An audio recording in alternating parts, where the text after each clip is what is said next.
Our secret taste recipe is to cook with lemon care. Kutties Healthy Samayal. Hello friends, welcome to Kutties Healthy Samayal. Be positive, be healthy. நம்ம சேனலை subscribe பண்ணாதவங்க subscribe பண்ணிவிட்டு பக்கத்தில் இருக்க bell பட்டனை click பண்ணிக்கோங்க.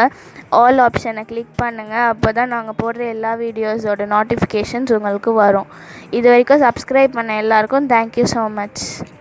நாம் இன்றைக்கி ரொம்ப யூஸ்ஃபுல்லான 3 முத்தான கிச்சன் டிப்ஸ் தான் பார்க்க போகிறோம். இந்த டிப்ஸ் எல்லாம் டைம் சேவ் பண்ணுறதுக்கும் நம்முடைய பொருட்கள் வீணாகாமல் இருக்கிறதுக்கும் ரொம்ப யூஸ்ஃபுல்லாக இருக்கும். கடைசி வரைக்கும் வீடியோ ஸ்கிப் பண்ணாமல் பாருங்கள். அப்போ தான் உங்களுக்கும் யூஸ்ஃபுல்லாக இருக்கும், எங்களுக்கும் சப்போர்ட்டிவாக இருக்கும். ஃபர்ஸ்ட் டிப் என்னென்னு பார்க்கலாம். உடைச்ச தேங்காயை எப்படி ஃப்ரெஷ்ஷாக வைக்கிறதான் பார்க்க போகிறோம். நம்ம என்ன தான் தேங்காயை உடைச்சி எப்படி ஸ்டோர் பண்ணி வச்சாலும் ட்ரை ஆகிடும், ஒரு மாதிரி சுருங்கின போல் இருக்கும்.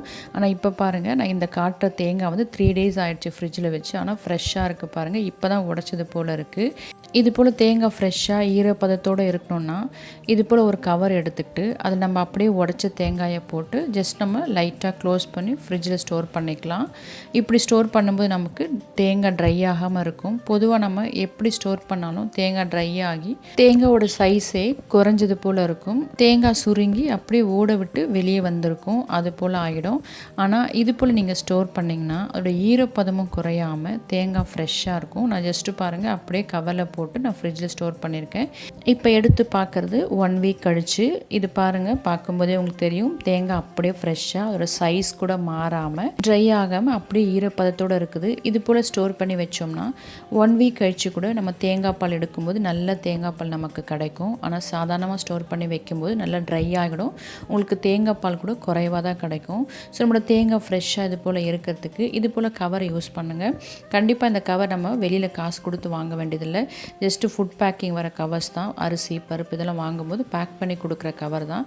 இந்த கவரில் ஸ்டோர் பண்ணி வச்சாமே நம்மளோட தேங்காய் ஃப்ரெஷ்ஷாக இருக்கும், ஈரப்பதத்தோடு இருக்கும். நீங்களும் ட்ரை பண்ணி பாருங்கள், கண்டிப்பாக உங்களுக்கு ரொம்ப யூஸ்ஃபுல்லாக இருக்கும்.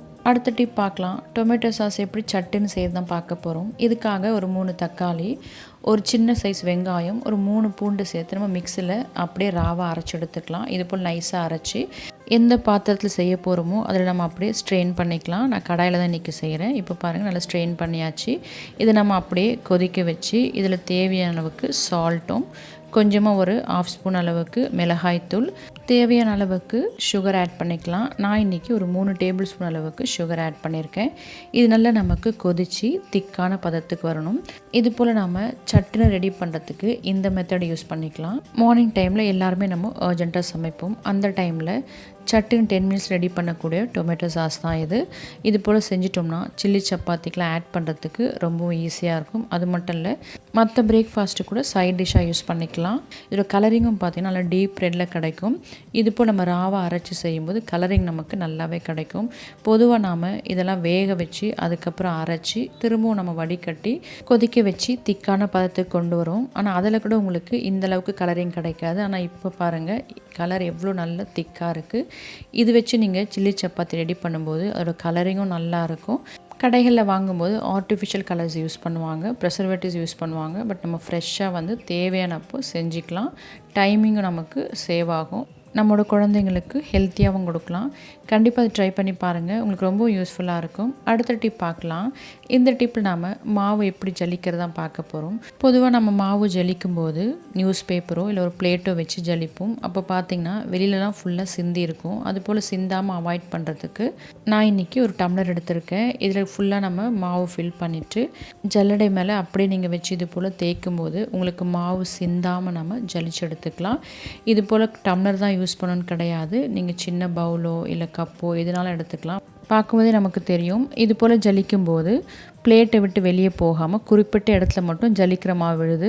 இதனால் நமக்கு மாவு வீணாகாமல் இடமும் நமக்கு சுத்தமாக இருக்கும், டைமும் நமக்கு சேவ் ஆகும். இனி நம்ம மாவு ஜலிக்கிறதுக்காக நியூஸ் பேப்பரோ இல்லை பெரிய துணியோ நமக்கு தேவை கிடையாது.